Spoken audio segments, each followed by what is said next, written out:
Hello, I'm Jeff, and thanks for joining me on Backroads Tourist. Today's video is for those of you who like to cruise or who want to cruise. We've been cruising for about 20 years and have seen some wonderful places and done some amazing things.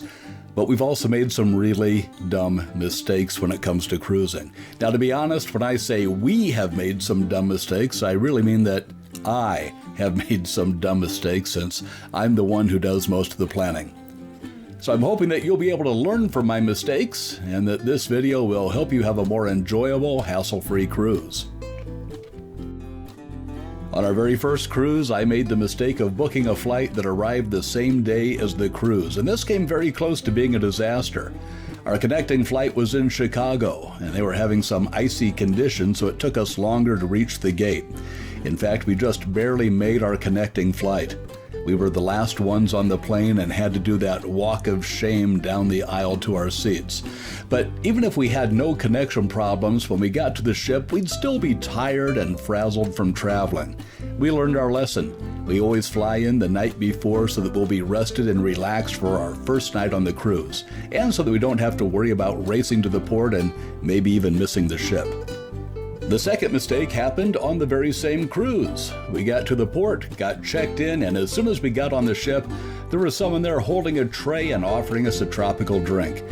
We made the mistake of thinking the drinks were complimentary. Nope. As soon as we got the drinks, they asked us for our key card, and we were charged $10 per drink. Now, we've gone to art auctions and captain parties where the drinks are complimentary, but don't assume that just because you're offered a drink, it's going to be on the house. Now, this being said, if you have a drink package, this probably won't apply to you, and there are some cruise lines that do include drinks in their basic fare. The next mistake happened on our honeymoon cruise to Hawaii. It almost hit a sour note because we had trouble deciding on which excursions to go on, and we decided to wait until we were on the ship to book them. By the time we got on board, we found out that most of the excursions were already full. Fortunately, we were able to find independent excursion providers in 2 of the ports, and we rented a car for the day in Honolulu and saw the sights on our own. So everything worked out, we had a great time, but I didn't like the worrying and uncertainty as to whether or not we were going to find an excursion.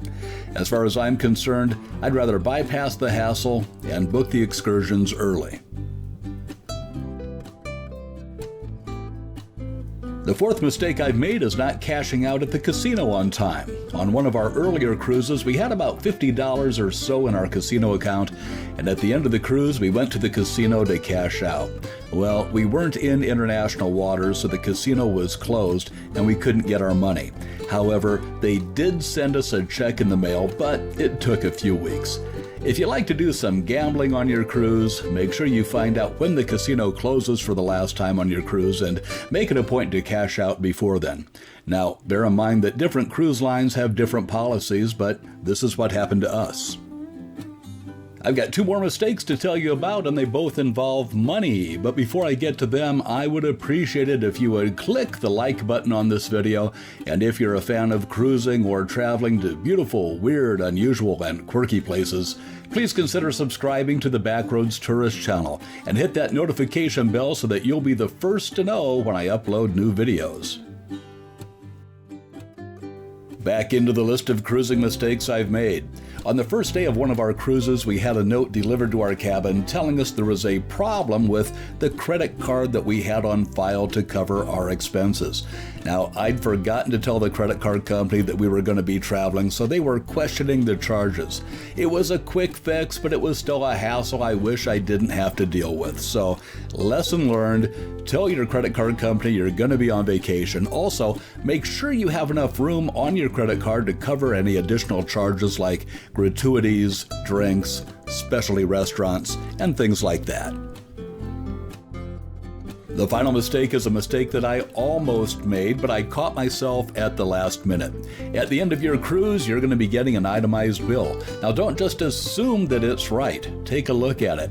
On our honeymoon cruise, we bought a honeymoon package that included a couples massage in the spa. Now, after the massage, we gave them a nice gratuity in cash.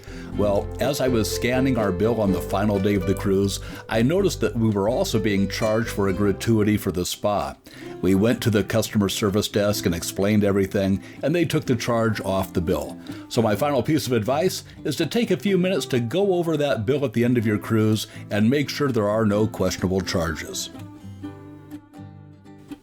So those are mistakes that I've made. What about you? Are you a cruiser?